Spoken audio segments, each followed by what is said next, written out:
Imbento lang ba ng konseho ang Trinidad? Sabi ng iba, ang doktrina ng Trinidad ay hindi naman itinuro ni Kristo o ng mga apostol, kundi imbento lang daw ng simbahan noong konseho ng Nicaea, daan-daang taon matapos si Jesus. Totoo ba ito?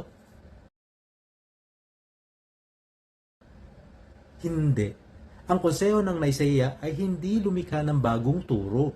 Ito ay tumugon sa maling aral ni Arius na nagsasabing si Jesus ay hindi Diyos.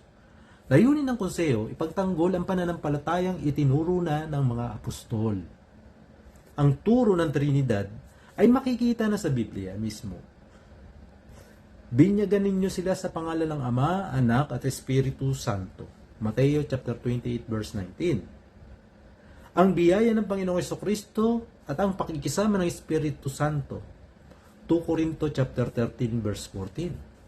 Ang salita ay kasama ng Diyos at ang salita ay Diyos. John chapter 1 verse 1. Tatlong persona, iisang Diyos. Ito ang pananampalatayang buhay na sa unang simbahan. Bago pa ang Nicaea, malilaw na sinabi ni San Ignacio ng Antioquia AD 110, may isang Diyos na Ama, isang anak na Diyos at isang Espiritu Santo. San Justin Martyr, AD 150, sinasamba namin ang Ama, Anak at Espiritu ng propesya. Tertullian, AD 200, hindi tatlong Diyos, kundi isang Diyos sa tatlong persona. Kaya't ang Nicaea ay pagpapatibay, hindi imbento. Ginagabayan ng Espiritu Santo ang simbahan upang ilarawan ng mas malinaw ang katotohanang ipinasa na sa kanila. Ang anak ay iisa sa diwa ng Ama at ang Espiritu Santo ay Diyos din na nagbibigay buhay.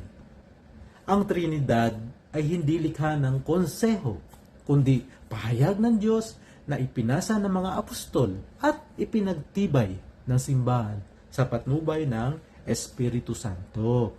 Ang Nicaea at Constantinople ay hindi gumawa ng katotohanan. Kanilang pinagtibay ang katotohanan laging totoo. Ama, Anak at Espiritu Santo. Tatlong persona, iisang Diyos.